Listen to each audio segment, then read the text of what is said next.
Japan baked under scorching temperatures for a fourth successive day on Tuesday, as the capital's heat broke nearly 150-year-old records for June, and authorities warned power supply remained tight enough to raise the spectre of cuts.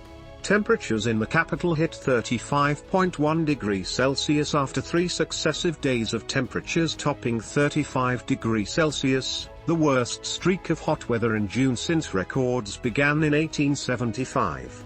With heatstroke alerts issued in some areas of the country for Tuesday, cases of hospitalization rose, with emergency services saying 76 people were taken to hospital in Tokyo. Authorities asked consumers in the Tokyo area to conserve electricity to avoid a looming power cut, but in moderation. Scorching heat is said to boost private consumption during summertime through higher sales of beverages and home appliances. But excessive heat can curb consumption, noting that people stay indoors and vegetable prices rise.